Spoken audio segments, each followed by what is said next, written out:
Hello बच्चों, good morning. चलिए आज मैं देखने वाला हूँ कक्षा 10 की जो है विज्ञान, उसमें ऊर्जा के स्रोत। कक्षा 10 के विज्ञान में ऊर्जा के स्रोत जो कि 2025 में जो बच्चे परीक्षा देंगे उनके लिए बहुत ही महत्वपूर्ण सवाल सब हैं। और इसमें तो इस चैप्टर को मैं आज बुक से पढ़ा रहा हूँ। तो बुक में खाली जो है क्लास होगा, बाकी जो वर्ड होगा लिखने के लिए वो मैं मुंह से ही बोलूँगा, उसको नोट कर लेना। बाकी जब टाइम मिलेगा तो मैं फिर बोर्ड पर सारे पॉइंट को लिखा दूंगा। तो अभी के लिए ये जो हमारा क्लास हो रहा है सिर्फ इसमें मौखिक के तौर पे क्लास होगा, सिर्फ सवाल जवाब करेंगे। तो समझिए। तो चलिए शुरू हो जाइए और इस क्लास को शेयर कर दीजिए ताकि दूसरे बच्चे भी इसको देखें। तो ऊर्जा के स्रोत हैं, क्या है ये चैप्टर का नाम, ऊर्जा के स्रोत। मानव शरीर में जब तक ऊर्जा होता है, मानव के शरीर में जब तक ऊर्जा होता है तब तक वह कार्य करता है। जब ऊर्जा समाप्त हो जाता है तो कार्य क्या होता है, बंद कर देता है। कोई भी, चाहे कोई व्यक्ति हो, चाहे कोई मशीन हो, चाहे कुछ भी हो, जब तक उसके अंदर ऊर्जा रहता है तब तक वह कार्य करता है। जैसे ही ऊर्जा समाप्त होता है वो कार्य करना बंद कर देता है, चाहे वो मानव का शरीर हो, चाहे सेल हो, चाहे बैटरी को हो, चाहे बिजली हो। समझ गए। तब तक कोई ऊर्जा लाता है जब तक उसे, मतलब कि अगर मान के चलो कि कोई व्यक्ति बीमार हो जाए, एकाएक ज्यादा बीमार हो जाए, तो उसको ऊर्जा लाने के लिए क्या करते हैं, उसको ऊर्जा लाने के लिए ORS का घोल पिलाते हैं। कोई मनुष्य कार्य कर रहा है, एकदम से बीमार हो जाता है, कुछ भी नहीं खाता है, उसके लिए डॉक्टर क्या लिखता है, ORS का घोल, तब उसके शरीर में ऊर्जा आता है। उसी तरह एक मशीन अगर एकाएक बंद हो जाए तो उसके लिए डीजल चाहिए। एक मोटरसाइकिल अगर एकाएक बंद हो जाए तो उसके लिए क्या चाहिए, उसके लिए भी पेट्रोल चाहिए, तब जाके वो मोटरसाइकिल आगे बढ़ेगा। तो इसी तरह मानव को भी ऊर्जा के लिए भोजन भी चाहिए। वो तो अगर बीमार हो गए तब चाहिए ORS के, उसके बाद वो फिर सही होगा, फिर उसको भोजन। तो ये सब ऊर्जा पोषक पदार्थ या भोजन से मिलते हैं। कार्य जो क्षमता होती है उसे हम लोग ऊर्जा कहते हैं। कार्य की क्षमता को हम लोग क्या कहते हैं, ऊर्जा कहते हैं। समझ गया। और बहुत सारे चीज होते हैं जिसको खाकर व्यक्ति जो है ऊर्जा लाते हैं। तो और भी पदार्थ ऐसे होते हैं जो मशीनरी सामान होते हैं, इलेक्ट्रिक सामान होते हैं, उसमें ऊर्जा उत्पन्न करने के साधन होते हैं। ऊर्जा का एसआई मात्रक पूछे तो क्या होता है, जूल होता है। ऊर्जा का एसआई मात्रक जूल होता है। ऊर्जा के प्रकार, अब ऊर्जा कितने प्रकार के होते हैं, तो ऊर्जा निम्न प्रकार के होते हैं। कोई ऊर्जा एक ही प्रकार के नहीं, तो कई प्रकार के ऊर्जा होते हैं। तो ऊर्जा को हम वर्गीकृत करेंगे। पहला है स्थितिज ऊर्जा। अब ये स्थितिज ऊर्जा क्या है, इसके डिफिनेशन में चलेंगे तब बताएंगे स्थितिज ऊर्जा। दूसरा है पवन ऊर्जा, तीसरा विद्युत ऊर्जा, और चौथा यांत्रिक ऊर्जा, पांचवा उष्मीय ऊर्जा, और छठा गति ऊर्जा, सातवां है रासायनिक ऊर्जा इत्यादि। ये सब क्या है, ऊर्जा है। समझ गए ऊर्जा के प्रकार, यानी ऊर्जा निम्न प्रकार से हैं। एक एक प्रकार को देखेंगे। समझ गया। तो इतना नाम तो याद हो गया होगा सभी बच्चे को, स्थितिज ऊर्जा, पवन ऊर्जा, विद्युत ऊर्जा, यांत्रिक ऊर्जा, उष्मीय ऊर्जा, गति ऊर्जा, रासायनिक ऊर्जा, ये सब ऊर्जा है। मोमबत्ती के अंदर कौन सी ऊर्जा होती है, पूछेगा। अगर मोमबत्ती जो होता है, मोमबत्ती जो जलता है तो उसके अंदर कौन सी ऊर्जा होती है, मोमबत्ती के अंदर रासायनिक ऊर्जा होती है। मोमबत्ती के अंदर कौन सी ऊर्जा होती है, तो रासायनिक ऊर्जा। वह रासायनिक ऊर्जा क्या करता है, जब प्रकाश फैलाता है तो उसको क्या कहते हैं, उष्मीय ऊर्जा या प्रकाश ऊर्जा। मोमबत्ती के अंदर रासायनिक ऊर्जा जब हो रहता है, वो जब ऊर्जा दूसरे ऊर्जा में बदलता है तो उसका नाम है क्या, प्रकाश ऊर्जा और उष्मीय ऊर्जा। क्योंकि वो प्रकाश और उष्मा दोनों देते हैं, इसलिए प्रकाश ऊर्जा और उष्मीय ऊर्जा में वो परिवर्तन। पूछेगा कि मोमबत्ती रासायनिक ऊर्जा को किसमें परिवर्तन करता है, तो क्या बताएगा, मोमबत्ती रासायनिक ऊर्जा को किसमें परिवर्तन करता है, प्रकाश ऊर्जा और उष्मीय ऊर्जा में, क्योंकि उसमें उष्मा निकलता है। अगला, अगर कोई ऊंचाई से कोई जल तो गिरता है तो वो कौन सी स्थिति ऊर्जा के अनुसार उसमें स्थितिक ऊर्जा होती है। कोई मान के चलो कोई चीज ऊपर से सीधा नीचे गिर रहा है, तो ऊपर से जो नीचे गिर रहा है तो अपने स्थिति के अनुसार गिरता है, तो उसको हम क्या बोलते हैं, स्थितिक ऊर्जा। हम कोई मान लो कि बड़ा सा पत्थर गिराएगा तो वो अपने स्थिति के अनुसार नीचे गिर जाएगा। कोई पत्ता है वो भी गिराएगा तो अपने स्थिति के अनुसार। कोई प्लास्टिक है उसको गिराएंगे तो अपने अनुसार गिरे। तो समझ गए कि कोई भी चीज अगर ऊंचाई से गिरता है तो वो अपने स्थिति के अनुसार, अब पत्थर का स्थिति कैसा होता है, पानी का स्थिति कैसा होता है, कोई पत्ता गिरता है उसका स्थिति, कोई प्लास्टिक ऊपर से गिरता है उसका स्थिति, तो इसी सब को हम क्या कहते हैं, अपने स्थिति के अनुसार जो चीज गिरता है ऊंचाई से उसको हम लोग क्या बोलते हैं, स्थितिक ऊर्जा। स्थितिक ऊर्जा और गति ऊर्जा दोनों को जोड़ दिया जाए तो कौन सी ऊर्जा बनेगी, बताओ। स्थिति ऊर्जा और गति, जो ऊर्जा गति के अनुसार कार्य करता है उसको हम लोग क्या कहते हैं, गति की ऊर्जा। समझिया, स्थिति ऊर्जा और गति ऊर्जा दोनों में। अब ये मान लो ऊंचाई से जो गिर रहा है उसमें तो स्थिति के अनुसार गिर रहा है, लेकिन उसमें गति भी तो है। कोई ज्यादा तेजी गति से गिरता है तो कोई धीरे से गिरता है कि नहीं, कोई बहुत ही धीरे धीरे, कोई बहुत ही स्पीड में गिरता, तो गति के अनुसार भी गिरता है। तो स्थितिक ऊर्जा और गति ऊर्जा दोनों को अगर मिला दिया जाए तो यांत्रिक ऊर्जा हो जाएगा। उसके अंदर का गुण प्रकट हो रहा है। गति और स्थिति ऊर्जा के मेल को क्या कहते हैं, यांत्रिक ऊर्जा, याद रखना। तो स्थिति के अनुसार जो गिरता है कुछ भी चीज अपना कार्य करता है उसको स्थिति ऊर्जा, और गति के अनुसार जो कार्य करता है उसको क्या कहते हैं, गति ऊर्जा। ठीक है। क्या हम ऊर्जा को उत्पन्न कर सकते हैं, अगर पूछे क्वेश्चन क्या हम ऊर्जा को उत्पन्न कर सकते हैं, तब क्या हमें बताना है।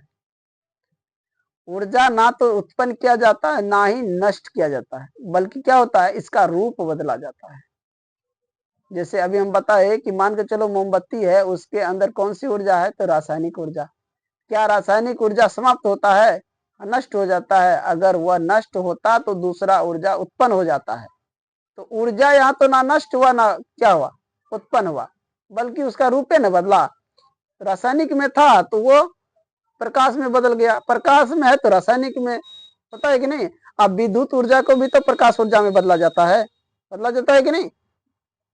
अब देखो कि मान के चलो कि सौर ऊर्जा है, प्रकाश ऊर्जा है ना, सौर ऊर्जा प्रकाश ऊर्जा है, लेकिन सूर्य से जो ऊर्जा डायरेक्ट आता है उसको तो हम विद्युत ऊर्जा में बदलते हैं कि नहीं। कोई सौर प्लेट जो ऊर्जा को ग्रहण करता है और फिर वो बल्ब को जलाता है तो विद्युत ऊर्जा में हुआ कि नहीं। तो प्रकाश ऊर्जा विद्युत ऊर्जा में, विद्युत ऊर्जा प्रकाश ऊर्जा में, प्रकाश ऊर्जा विद्युत ऊर्जा में, विद्युत ऊर्जा प्रकाश ऊर्जा में, परिवर्तन, ये रूप बदलता रहता है। समझ गया। ना तो ऊर्जा को उत्पन्न किया जा सकता है और ना ही नष्ट किया जाता है, दोनों याद रखना। पूछेगा क्या हम ऊर्जा उत्पन्न कर सकते हैं, तो नहीं। ऊर्जा, क्या हम ऊर्जा को नष्ट कर सकते हैं, नहीं। ना तो उत्पन्न होता है और ना ही क्या होता है, नष्ट होता है, बल्कि क्या होता है, उसका रूप बदलता है। मान लो कि हमने एक मोमबत्ती जलाई, उसके ऊर्जा को नष्ट करने के लिए कोई साधन लिया, लेकिन वह ऊर्जा फिर क्या ऊर्जा में बदल गया। मोमबत्ती को जलाता है नष्ट करने के लिए कि ये मोमबत्ती नया है, लाया है, इसको जला दो, ये मोमबत्ती सट जाएगा। क्या मोमबत्ती सट जाता है, खत्म हो जाता है, वो तो होता है, लेकिन उसके अंदर जो ऊर्जा होता है वो नहीं खत्म होता है। अब जैसे जितना रासायनिक ऊर्जा उसमें से रहेगा, उसको जितना नष्ट करेंगे उतना ही उसमें ऊर्जा उसमें से उत्पन्न होगा। जितना तेजी से मोमबत्ती जलेगा उतना तेजी से उसमें ऊर्जा उत्पन्न होगा। रासायनिक ऊर्जा का हटाए तो उसमें ऊर्जा, इसलिए ऊर्जा ना तो उत्पन्न हुआ और ना ही क्या हुआ, नष्ट हुआ। ठीक है। ऊर्जा के संरक्षण नियम, ऊर्जा के संरक्षण नियम। ऊर्जा को हम न तो उत्पन्न कर सकते हैं और न ही नष्ट कर सकते हैं, हम केवल इसका रूपांतरण कर सकते हैं। क्या कर सकते हैं, रूपांतरण कर सकते हैं। तो इससे क्या होता है कि ऊर्जा का संरक्षण होता है। मोमबत्ती को रासायनिक ऊर्जा क्या करता है, उष्मा व प्रकाश। अगर पूछे मोमबत्ती, क्वेश्चन में इस तरह बना के पूछेगा कि मोमबत्ती में जो रासायनिक ऊर्जा होता है वह किस ऊर्जा में परिवर्तन होता है, तो क्या लिखेगा, उष्मा और प्रकाश ऊर्जा में। वही बल्ब का क्या काम होता है, उसमें कौन सी ऊर्जा होती है, बल्ब विद्युत ऊर्जा को किसमें बदलता है, यांत्रिक ऊर्जा में डायनमो, डायनमो जो होता है, डायनमो किसको नहीं देखा है, जो मतलब कि मशीन पे लगा रहता है टेंट वाला सबके पास, डायनमो जिसको बोलता है, नहीं लगा रहता है, वो डायनमो का क्या काम होता है, डायनमो विद्युत ऊर्जा को किसमें बदलता है, वो यांत्रिक ऊर्जा को विद्युत ऊर्जा में, डायनमो के अंदर यांत्रिक ऊर्जा रहता है और वह विद्युत ऊर्जा में बदल देता है। जब डायनमो चलता है तो उससे क्या होता है, निकलता है करंट, निकलता है, जो कि बल्ब जलता है ना, तो बल्ब किससे जलता है, विद्युत से जलता है, तो वो क्या करता है, यांत्रिक ऊर्जा को किसमें बदलता है, विद्युत ऊर्जा में। पूछेगा कि डायनमो यांत्रिक ऊर्जा को किसमें बदलता है, क्या बताएगा, विद्युत ऊर्जा। और ये भी कहेगा कि डायनमो का क्या काम है, तो क्या बताएगा, विद्युत ऊर्जा को उत्पन्न करना, या डायनमो का काम है यांत्रिक ऊर्जा को विद्युत ऊर्जा में बदलना। समझ गया, यांत्रिक ऊर्जा को विद्युत ऊर्जा में बदलना। लैंप, लैंप जो होता है, लालटेन, लालटेन सुना है ना, लैंप, डिबिया, ये सब क्या, इसका काम क्या होता है, ये सब भी रासायनिक ऊर्जा को प्रकाश और ऊष्मा ऊर्जा में बदलता है। लैंप और डिबिया जो लालटेन होता है, इसका क्या काम होता है कि रासायनिक ऊर्जा को किसमें बदलना, प्रकाश एवं ऊष्मा ऊर्जा में। लैंप जो होता है, तेल, केरोसिन तेल समझते, मिट्टी का तेल जो होता है, उसके अंदर एक ऐसी चीज होते हैं जो रासायनिक अभिक्रिया करते हैं उसके अंदर, और वह ऊर्जा को क्या करता है, तुरंत बदल देता है प्रकाश और ऊष्मा ऊर्जा में। वो ऐसा चीज उसके अंदर होता है जो उसमें क्या होता है, आग पकड़ लेता है। अब है सौर सेल, सौर सेल का क्या काम है, सौर ऊर्जा को किसमें बदलना, विद्युत ऊर्जा में।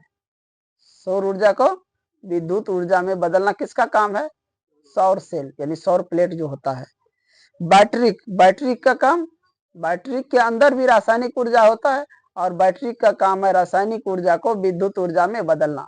बैटरी का क्या काम है, रासायनिक ऊर्जा को विद्युत ऊर्जा में बदलना। हीटर, हीटर देखा है कि नहीं, बताओ, हीटर जो बिजली उसमें अगर तार जोड़ेगा हीटर में, तो वो पहले आग के जैसे जलेगा, जैसे आग दिखता है, लौ देखा है, आग में कोयला जब जलता है तो लौ कैसे दिखता है, लाल लाल दिखता है कि नहीं। उसी तरह हीटर जो है ना, पूरा लाल, अगर उस पर एक बार पूरा जला दिया अच्छा से, एक बार पैर रख दिया तो कुछ देर में पैर गल जाएगा, सही नहीं। इसलिए हीटर पे भी बहुत सारे कुछ बन सकता है, खाना वाना भी बहुत जगह हीटर पे बना लेता है। लेकिन यही होता है कि अब हीटर का उपयोग घर में करेगा तो बिजली बिल ज्यादा भरना पड़ेगा। एक घर में जो मोटर चलाता है पानी वाला छोटा सा, तो उसमें भी तो ज्यादा बिल आता है, तो खाना बनाने वाले में और ज्यादा बिल आएगा। कोई एसी चलाता था और ज्यादा बिल भरता है कि नहीं। कोई दिन भर एसी चला ले तो कम से कम 5,000 उसको बिल भरना ही है, छोटा सा। दिन रात चलाए तो 10-12 हजार उसको एसी का बिल भरना पड़ता है।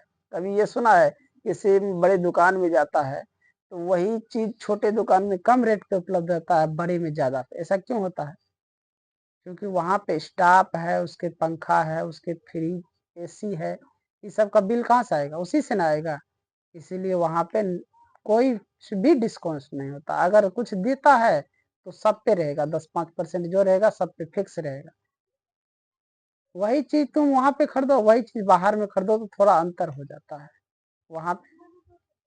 और वह उस जगह पे बहुत ही अच्छे अच्छे क्वालिटी वाले लाते हैं। बाकी इधर वालों को क्या होता है, छोटे दुकानदार क्या करते हैं, छोटे छोटे दुकानदार जो होते हैं वो कुछ ऐसे कपड़े रखते हैं जो आम व्यक्ति, जो साधारण गरीब दलित व्यक्ति है वो भी खरीद सकते हैं, उनको भी दिक्कत नहीं होता है। जैसे कहीं गांव में बेचने वाला आता है, 100-150 में कुर्ती सलवार देता है, पजामा देता है, पैंट देता है, गर्मी आ रहा है लोवर तोवर, वही लोवर जाता है कोई 400-500 में, 600 में मार्केट में मिलता है, वही यहाँ 150-100 में मिल जाता है। कपड़ा कपड़ा पे फर्क होता है। अगर वह 100-150 वाला रखेगा, एसी वाला तो बेच नहीं पाएगा सही से। ईंधन किसे कहते हैं, अगला क्वेश्चन है कि ईंधन किसको कहते हैं, बताओ। ईंधन वैसे पदार्थ जो जलकर उष्मा दे, ईंधन कहलाते हैं। ईंधन किसे कहते हैं, वैसे पदार्थ जो जलकर उष्मा दे, ईंधन कहलाते हैं। जब कोई व्यक्ति खाना बनाते तो उस समय उसे उष्मा की ज्यादा आवश्यकता या फिर प्रकाश की, जब भी कोई व्यक्ति खाना बनाते हैं तो उसे ज्यादा क्या चीज चाहिए उसको? उष्मा की आवश्यकता या फिर प्रकाश। प्रकाश रहेगा तो जब भी ज्यादा उष्मा मिलेगा तो उससे ज्यादा प्रकाश भी निकलेगा, निकलता है कि नहीं? जब जैसे अभी बताया कि मोमबत्ती जलेगा तो प्रकाश और उष्मा देगा ना, उसी तरह कोई भी व्यक्ति जब खाना बनाएगा तो जो ईंधन यानी जो चीज जलावन के रूप में जलाएगा तो उससे प्रकाश और उष्मा ज्यादा निकलेगा। तो जो क्या जलकर उष्मा दे उसे क्या कहते हैं? ईंधन कहते हैं। अच्छे ईंधन के गुण को लिखे। अब अच्छे ईंधन कौन है, खराब ईंधन कौन है, इस तरह पता करना पड़ेगा ना।